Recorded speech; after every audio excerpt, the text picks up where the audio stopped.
Aku melihat Yesus masih berdoa di gua, bergumul melawan keengganannya menderita sengsara, yang memang adalah kodrat manusia, dan menyerahkan diri sepenuhnya kepada kehendak Bapa yang kekal.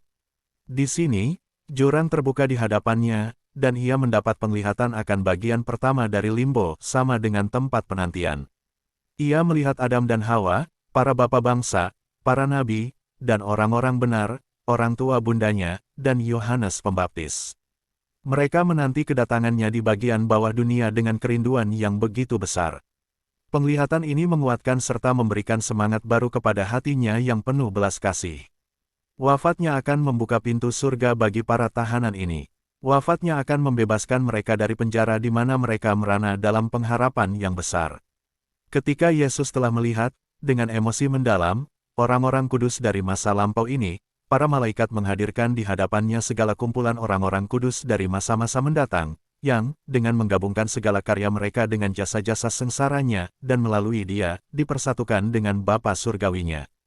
Penglihatan ini adalah yang paling indah dan menghibur hati, di mana ia melihat keselamatan dan kekudusan mengalir dalam suatu aliran yang tak kunjung henti dari gunung penebusan yang terbuka oleh wafatnya.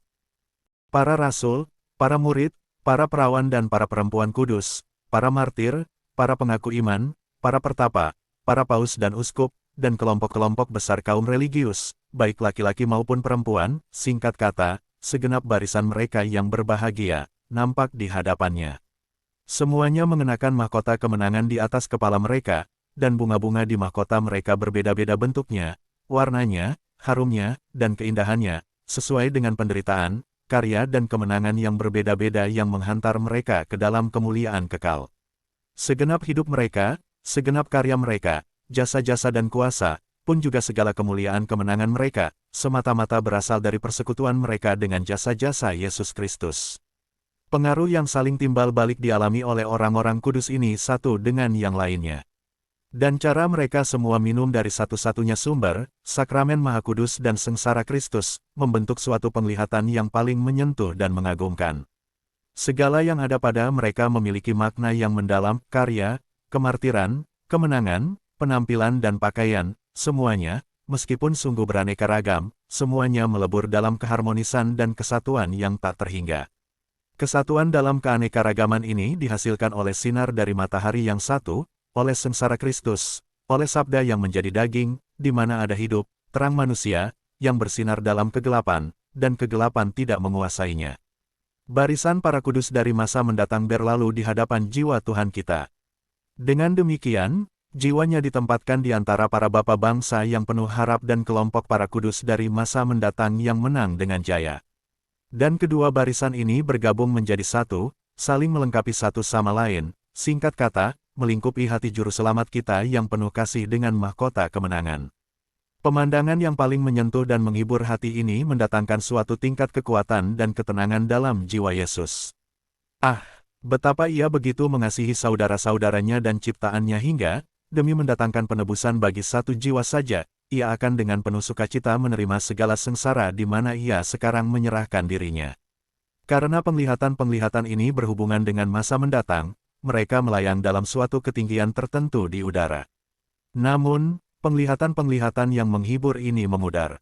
Para malaikat memperlihatkan di hadapannya peristiwa-peristiwa sengsaranya, cukup dekat dengan tanah, sebab saatnya hampir tiba.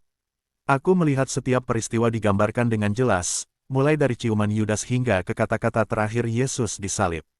Aku melihat dalam satu penglihatan ini, semua yang aku lihat dalam meditasi-meditasiku atas sengsara Yesus.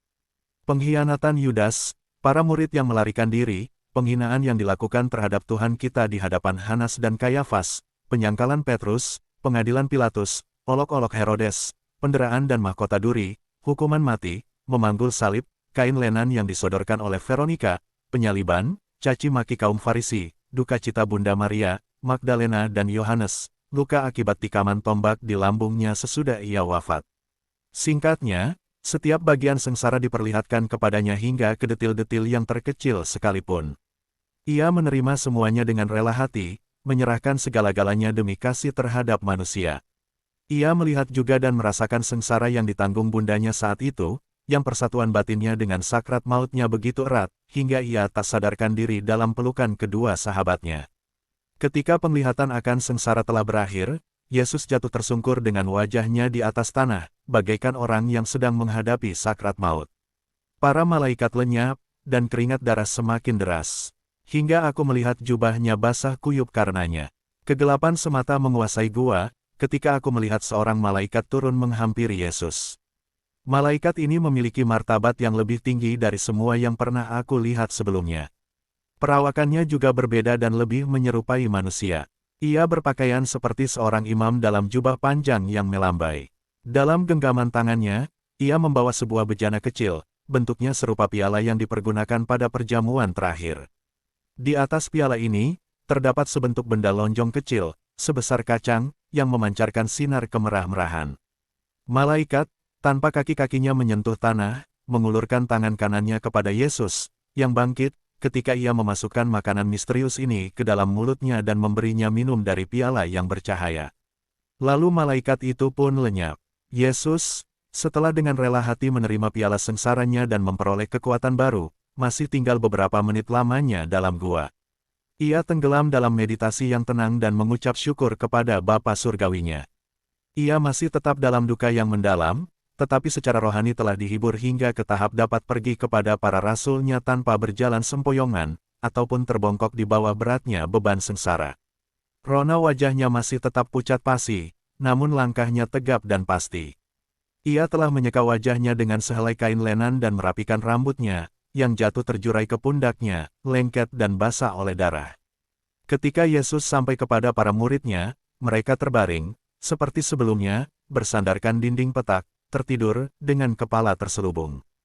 Tuhan kita mengatakan bahwa saatnya tidak tepat untuk tidur, melainkan haruslah mereka bangun dan berdoa. Lihat, saatnya sudah tiba, bahwa anak manusia diserahkan ke tangan orang-orang berdosa.